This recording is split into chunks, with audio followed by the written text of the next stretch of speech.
ہر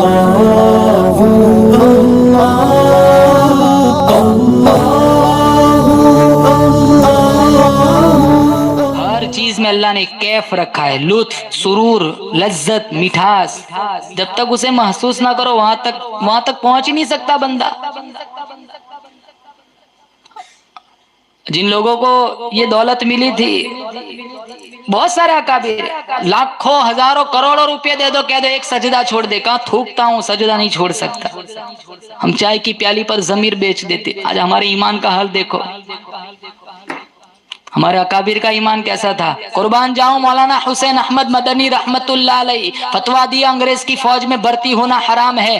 انگریز گورنر نے گرفتار کیا، سامنے بٹھایا، کہا آپ نے فتویٰ دیا ہے انگریز کی فوج میں بھرتی ہونا حرام ہے. کہا دیا کیا ہوتا ہے، کل بھی دیا تھا، آج بھی دیتا ہوں. جب تک حسین احمد مدنی کے منہ میں زبان باقی ہے، سینے میں اللہ کا قرآن باقی ہے، میں یہی کہتا رہوں گا انگریز تیری فوج میں بھرتی ہونا حرام ہے، حرام ہے، حرام ہے. مولانا محمد علی جوہر قدموں میں گر گئے، کہا حضرت جی بیان بدل دیجئے. کہا جوہر بیان بدلتا ہوں ایمان بدل جائے گا. انگریز گورنر کہتا ہے جانتے ہو اس کی سزا کیا ہے؟ کہا تم بتاؤ. کہا میرے قلم میں بڑی طاقت ہے، اس کی سزا تختہ دار ہے، پھانسی ہے. پسینہ نہیں آیا، دھڑنگ سے زمین پر نہیں گرے. حضرت مدنی نے سفید بیگ کھولا، سفید رنگ کی چادر نکالی، ہوا میں لہرائی. کہا الحمدللہ میں اپنا کفن دیوبند سے ساتھ لے کے آیا ہوں. کہا کفن یہاں بھی مل جاتا، وہاں سے لانے کی کیا ضرورت. کہا جس قوم کی ساری زندگی مخالفت کی ہو اس کی چادر اوڑھ کر مجھے قبر میں جاتے شرم آتی ہے.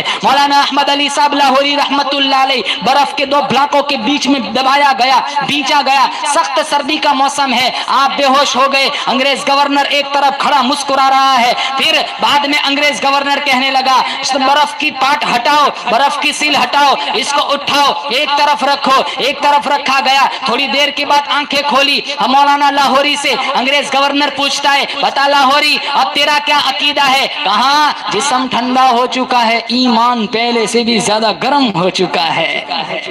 شاملی کے میدان میں مولانا قاسم صاحب نانوتوی کو گولی لگی. حضرت گنگوہی پاس آئے. کہا حضرت کیا ہوا؟ کہا بازوؤں میں گولی لگی ہے. کہا طبیب کو بلاؤ. کہا طبیب کو بلانے کی ضرورت نہیں ہے، 3 دفعہ نماز والا درود شریف پڑھ کے پھونک مارو. 3 مرتبہ پھونک ماری گئی. ارے زخم تو کیا خراش بھی باقی نہیں رہی. یہ علماء دیوبند ہے. علماء دیوبند یہ صحابہ، یہ نبی کے دفاع کا نام ہے. دیوبندیت یہ صحابہ کے پیروکاروں کا نام ہے. دیوبندیت یہ مولانا انور شاہ کشمیری رحمت اللہ علیہ کے علوم کا نام ہے. دیوبندیت مولانا قاسم صاحب نانوتوی رحمت اللہ علیہ کے علم کا نام ہے. دیوبندیت مولانا رشید احمد گنگوہی رحمت اللہ علیہ کے تقوی کا نام ہے. دیوبندیت مولانا عطا اللہ شاہ بخاری رحمت اللہ علیہ کی خطابت کا نام ہے. دیوبندیت مولانا احمد علی صاحب لاہوری رحمت اللہ علیہ کی ولایت کا نام ہے. دیوبندیت سعید ابن احمد جبیر کی جرأت کا نام ہے. دیوبندیت مولانا حسین احمد مدنی رحمت اللہ علیہ کی استقامت کا نام ہے.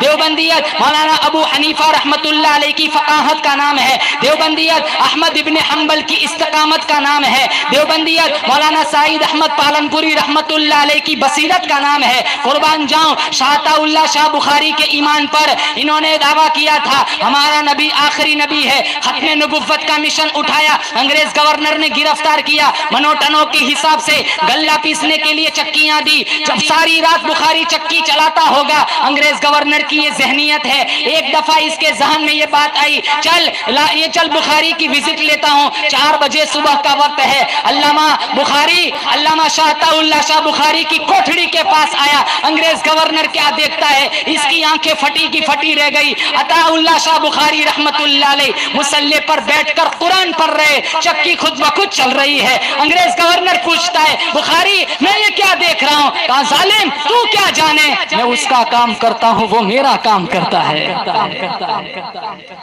کہاں سے لایا ایسا ایمان؟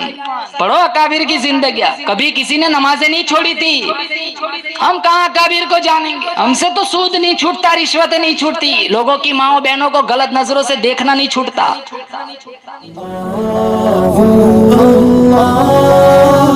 اللہ